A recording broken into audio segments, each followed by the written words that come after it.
12 ఏళ్లల్లా నేను ఈ రోజు ఇక్కడ ఉన్న యువకులను అడగదలుచుకున్నా, మున్సిపల్ మంత్రిగా ఒక్కరోజైనా కేటీఆర్ మీ గల్లీకి వచ్చిందా? పోనీ కేసీఆర్ ముఖ్యమంత్రిగా మీ గల్లీకి వచ్చిందా? మీ యూసఫ్ గూడకు వచ్చిందా?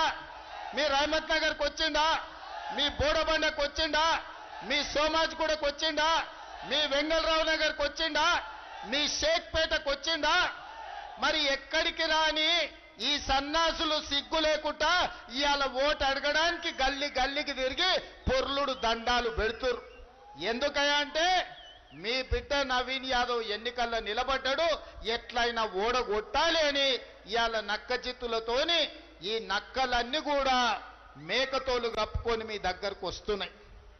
10 ఏళ్ళు ప్రభుత్వం ఉన్నప్పుడు యూసుఫ్ కూడా సమస్యలు పరిష్కరించనోళ్ళు, ముఖ్యంగా కృష్ణానగర్ అంటే ఆనాడు మాకు సిబిఐ విచారణకి ఇవ్వండి, 48 గంటల్లో కేటీఆర్ ను బొక్కలో దోస్తాం, హరీష్ రావును చెర్లపల్లికి పంపిస్తామన్నాడు. 3 నెలల కింద అసెంబ్లీలో సగం రాత్రి వరకు చర్చ పెట్టి సిబిఐకి పంపించినాం కాళేశ్వరం అవినీతి మీద. ఎందుకు ఇవాళటి వరకు సిబిఐ ఎఫ్ఐఆర్ చేయలేదు? ఫార్ములా ఈ రేసులో కేటీఆర్ 50 కోట్లు మెక్కిండనే ఆధారాలతో సహా ఏసీబీ కేసు పెట్టి గవర్నర్ గారిని కేటీఆర్ ను అరెస్టు చేయడానికి అనుమతి అడిగితే 2 నెలల నుంచి గవర్నర్ గారు అనుమతిస్తలేరు. దీని వెనకాల ఉన్న గూడు పుటాని ఏందో ఆలోచన చేయండి. దీని వెనకాల ఉన్న చీకటి ఒప్పందం ఏందో ఆలోచన చేయండి. నేను కిషన్ రెడ్డి గారిని ప్రశ్నించిన, ఎప్పటిలోగల సిబిఐ అనుమతి తెస్తావో, ఎప్పటిలోగల గవర్నర్ అనుమతి ఇస్తావో చెప్పబోయా అంటే రేవంత్ రెడ్డికి సవాలు విసురుతున్నా, చర్చిస్తా, నా ఇంటికి వస్తా అంటున్నాడు. అయ్యా నువ్వు నా ఇంటికి కాదు రావాల్సింది, మోడీ గారి ఇంటికో. ఎందుకు మోడీ గారు అనుమతి ఇస్తలేవు?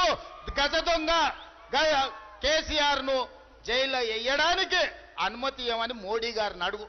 నన్ను అడిగితే ఏమొస్తుంది? నువ్వే కదా అడిగింది. సిబిఐ విచారణకి ఇవ్వమని రాష్ట్ర ప్రభుత్వాన్ని డిమాండ్ చేసినావు కదా. నీ డిమాండ్ ప్రకారం ఇవాళ సిబిఐకి మేము కేసు ఇచ్చినాం. సిబిఐ నీ కిందనే కదా పనిచేసేది, మీ మోడీ గారు అమిత్ షానే కదా పెద్దలు. మరి సిబిఐ అనుమతి తీసుకురామంటే నన్ను దబాయించడానికి బెదిరించడానికి చూస్తుడు. అయ్యా కిషన్ రెడ్డి గారు, నువ్వు భయపడితే భయపడడానికి ఎవరు చిన్నపిల్లగారు లేరు, లాగు తోడుకొని లేవు. చాలా మందిని చూసినాం. నువ్వే కాదు, నీ అంతలాగా నీలిగిన కేసీఆర్ మా కాంగ్రెస్ కార్యకర్తలు బండకేసి కొడితే ఫామ్ హౌస్ లో బోర్ల బొక్కల వండుకున్నాడు, లేవలేకున్నాడు. మా కాంగ్రెస్ కార్యకర్తల దెబ్బకు ఆయన కారు షెడ్డుకు పోయి ఈ రోజు కార్ఖానాలో అడ్డంగా వండింది. కేసీఆర్ ఫామ్ హౌస్ లో బోర్ల వంతే ఆయన కారు కార్ఖానాలో ఎల్లెల్కల పడ్డది. ఇవాళ నీకు మా కాంగ్రెస్ పార్టీ కార్యకర్తల సత్తా నీకు తెలియదు. ఆయన కింగ్ అవుతాడంట, బొంగేంగా. ఆయన గృహ నిర్మాణ శాఖ మంత్రేనా? 2 ఏళ్ల నుంచి ఆయన మంత్రి కదా. మా శ్రీనివాస్ యాదవ్ గారిని గిట్లనే గతంలో అడిగితే నువ్వు రా అని చెప్పి బట్టి విక్రమార్క అప్పుడు సిఎల్పి లీడర్, ఆయన మంత్రి సీనన్న పోతే మధ్యలోకి వెళ్ళి తట్టబుట్ట వారిసి పారిపోయాడు. ఎవరు? బట్టి. పొంగులేటి శ్రీనివాసరెడ్డి నిజంగానే గృహ నిర్మాణ శాఖ మంత్రి అయితే ఒకసారి రివ్యూ చేసుకుంటే మంచిది, ఆయనకి సిగ్గుపోతుంది. లేకపోతే ఒకటే కాడ కొల్లూరులో 17,000 ఇండ్లున్నాయి, కొద్దిగా అవతల పోతే నాగులపల్లిలో ఇంకో 5,000 ఇండ్లున్నాయి, కొద్దిగా కిందికి పోతే ఇంకో 6,000 ఇండ్లున్నాయి. ఒక్కసారి చూసుకుంటే మంచిది. ఎందుకంటే ఆయన గృహ నిర్మాణ శాఖ మంత్రి, మాట్లాడేటప్పుడు అజ్ఞాన ప్రదర్శన చేయకుంటే ఆయనకే మంచిది. అంటే ఎంత అజ్ఞాని రేవంత్ రెడ్డి అని చెప్పడానికి ఇది ఒక ఉదాహరణ. ఫార్ములా ఈ కేసులో ప్రాసిక్యూషన్ కి అనుమతి కోరిండ్రు గవర్నర్ను. గవర్నర్ ఇప్పుడు అనుమతి ఇచ్చిండు. ప్రాసిక్యూషన్ కి అనుమతి ఇచ్చుడు అంటే ఏంది? నన్ను ప్రాసిక్యూట్ చేయమనే కదా.